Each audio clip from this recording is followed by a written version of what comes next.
Mark Weston barely had time to sip his morning coffee before his entire house started shaking. At first, he thought it was an earthquake until he heard the sharp, metallic blast of a jackhammer tearing into concrete.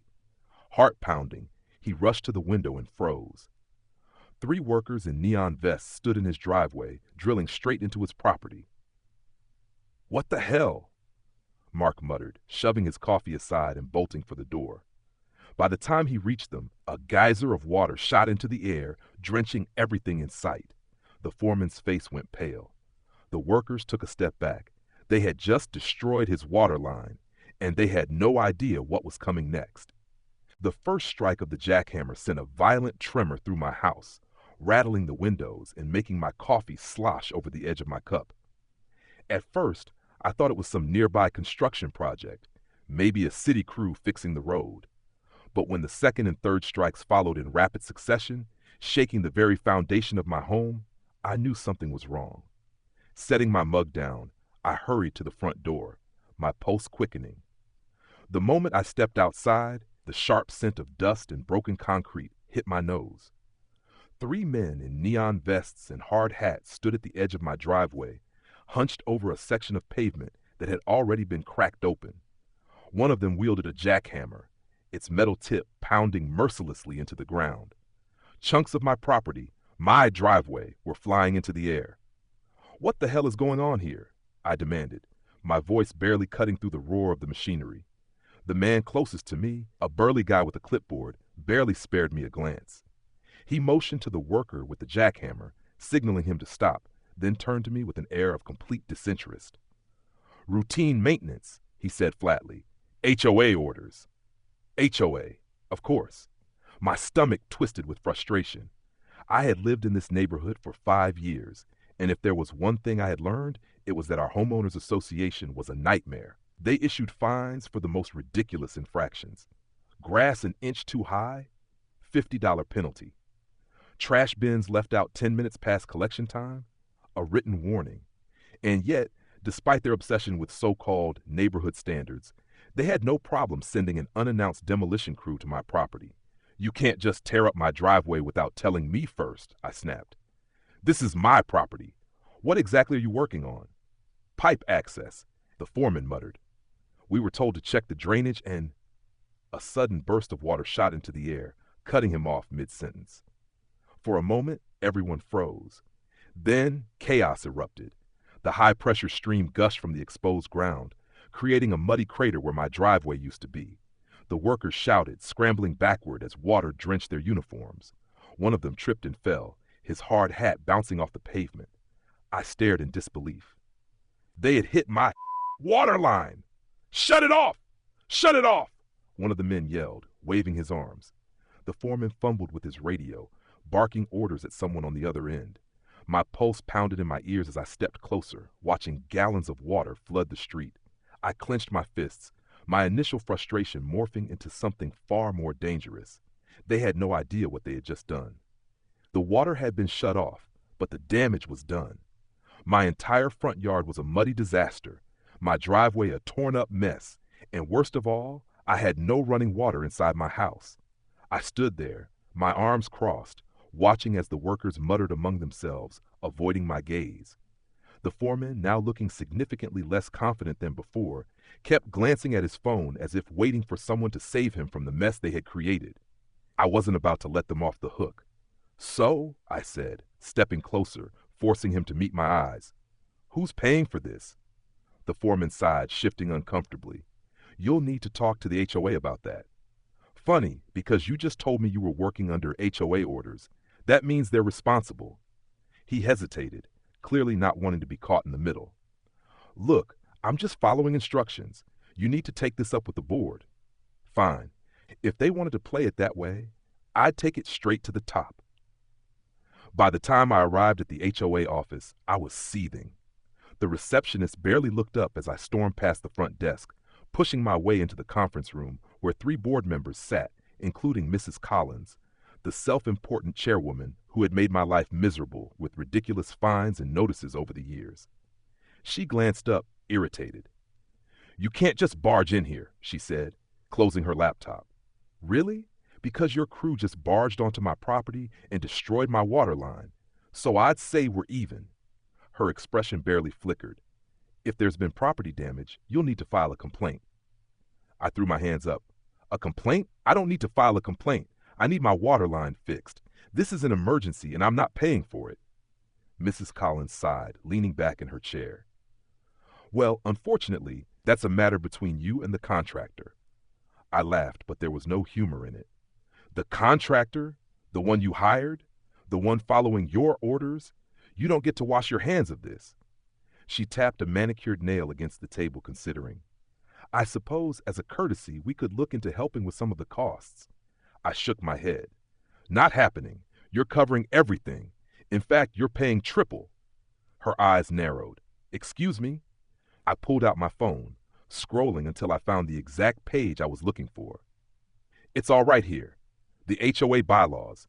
Any property damage caused by the HOA or its hired contractors must be reimbursed at triple the repair cost. Looks like you owe me a lot more than just repairs. Her face twitched, her composure cracking for the first time. She thought she could brush me off. She thought I'd just accept her dismissive nonsense and move on. She had no idea who she was dealing with. Mrs. Collins sat frozen for a moment, her fingers tightening around the edges of her laptop. The room was silent except for the faint ticking of the wall clock behind her. I could see the gears turning in her head, calculating her next move. She wasn't used to being challenged, especially not with her own rules. She forced a smile, but it didn't reach her eyes. That particular bylaw hasn't been enforced in years, she said smoothly, as if that would make it disappear. I leaned forward, resting my palms on the table. Doesn't matter. It's still in effect. And since you seem so fond of enforcing every tiny rule in this neighborhood, I expect you to follow this one too. The other board members exchanged nervous glances. Mrs. Collins glanced at them as well, looking for support, but none of them were willing to step in. They knew I had her. Finally, she exhaled through her nose and gave a tight nod. We'll have to get an estimate before any payments can be discussed. Already taken care of, I said, pulling a folder from my bag and sliding it across the table. Had a plumber come out this morning. The damage is extensive. It's going to cost $14,000 to fix. Her nostrils flared. She opened the folder and scanned the estimate. This is outrageous. I shrugged. Maybe you should have hired competent workers instead of letting them jackhammer into random spots. She clenched her jaw. Regardless, we'll need time to review this. I shook my head. You don't have time. I have no running water, and your bylaws state you have 10 days to make full restitution. If you don't, I take legal action. That got her attention. Her eyes snapped up, cold and calculating. Legal action? That's right, I said, crossing my arms. And I'm sure the rest of the homeowners would love to know how their fees are being handled. I wonder how they'd feel if they found out you're refusing to follow your own rules. Her mouth opened slightly, then closed. She knew exactly what I was implying. If word got out that the HOA wasn't following its own bylaws, people would start asking questions. Dangerous questions. I decided to twist the knife. And while we're on the subject of HOA finances, I did a little digging of my own. Want to know what I found? She stiffened. The other board members looked downright uneasy now. I pulled out my phone again and tapped the screen. Let's just say I came across some interesting transactions. HOA fees being used for things that don't quite match up with maintenance costs. Mrs. Collins' mask cracked completely. Where did you get that information? She demanded, voice sharp. I smirked. Like I said, I did some digging. Now, you have a choice. Pay me what I'm owed, or we make this whole thing a very public matter. For the first time since I walked into the room, she looked genuinely nervous. Mrs. Collins' fingers drummed against the table, her mind racing for a way out. I could see the panic flickering behind her carefully controlled expression. She had spent years running this HOA like her personal kingdom, making residents jump through hoops, issuing fines over nonsense, and lining her own pockets in the process. But now, for the first time, she was cornered. I don't know what you think you found, she said, forcing an unconvincing smirk. But making baseless accusations against the HOA won't get you anywhere. I raised an eyebrow. Baseless?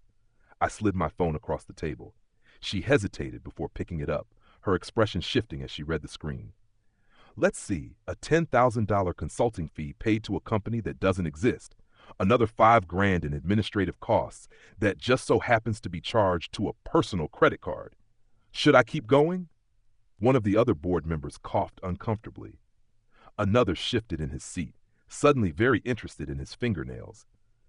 You don't know what you're talking about, she said, but her voice wasn't nearly as sharp as before. I leaned back, arms crossed. I know exactly what I'm talking about, and if you don't cut me a check for triple my repair costs, I'll be making sure every homeowner in this neighborhood sees what I've found. The room was tense. Mrs. Collins knew she had no good options. If she fought me on the bylaw, she'd lose in court. If she tried to retaliate, I'd have even more reason to expose her. And if she outright refused to pay, well, I was more than ready to take this fight public. Finally, she let out a slow breath, the tension in her shoulders dropping. Fine, she muttered. We'll approve the payment. I smirked. Smart choice. She shot me a glare before turning to one of the board members. Get the treasurer to cut the check. Now! The man nodded quickly and hurried out of the room. I could feel the weight of defeat settling on Mrs. Collins' shoulders. She had lost and she knew it, but I wasn't done. Oh, and one more thing, I said, standing up and straightening my jacket. I'll be sharing those financial records with a few neighbors anyway. I think they deserve to know how their fees are being spent. Her eyes widened, her mouth parting slightly. You? Have a nice day, I said, cutting her off. Then I turned and walked out the door. As I stepped into the sunlight, I couldn't help but grin. Not only was I getting my money, but I had just set off a chain reaction that Mrs. Collins and her little empire weren't ready for. By the time I was done, this HOA wouldn't know what hit them. The check arrived 2 days later. A courier knocked on my door, handed me an envelope, and left without a word. Inside was a cashier's check for $42,000, exactly 3 times the repair cost. No memo, no apology, nothing. Just cold hard proof that I had won. I took a deep breath, letting the satisfaction wash over me. But I wasn't done yet. By the end of that week, whispers had spread throughout the neighborhood. I didn't even have to do much, just casually mention a few things to my neighbors, drop some hints about mismanaged HOA funds, and let human curiosity take care of the rest. Soon, homeowners were demanding answers. The next HOA meeting was standing room only, something that had never happened before. Usually, only a handful of people showed up, mostly the same ones who either didn't care or blindly trusted the board. But now they were pissed. Mrs. Collins sat at the head of the table, looking paler than usual. The other board members shifted uncomfortably as homeowner after homeowner stepped forward, asking questions they couldn't answer. What's this about thousands of dollars in consulting fees? Why is there a charge for a private dining club under HOA expenses? Why is our reserve fund lower than last year when our fees went up? Mrs. Collins cleared her throat, her voice tight. These expenses were all for necessary community improvements. What improvements? Someone snapped. She was unraveling, and I knew it was only a matter of time. Then the real bombshell dropped. A man in a gray suit stood up in the back of the room, holding up a document. My name is Andrew Carter. I'm a forensic accountant hired by a group of homeowners concerned about financial mismanagement. A murmur ran through the crowd. Mrs. Collins' face went rigid. I've been reviewing the HOA's financials, Carter continued, stepping forward. And based on my findings, I'll be recommending a full audit and legal investigation into the handling of community funds. Silence. Then chaos. People erupted into conversation, some demanding answers, others calling for an immediate vote to remove the board. Mrs. Collins tried to regain control, but it was too late. She had ruled this HOA with an iron fist for years, but now her own rules had come back to bury her. By the end of the night, the board was dissolved, pending investigation. New elections were scheduled, and Mrs. Collins stormed out, her face twisted in rage. I leaned against the wall, watching her go. It was poetic, really. I had started this fight because they destroyed my water line. In return, I drowned their entire operation. As I walked home, my repaired driveway gleaming under the streetlights, I smiled to myself. Justice had been served, with triple the damages.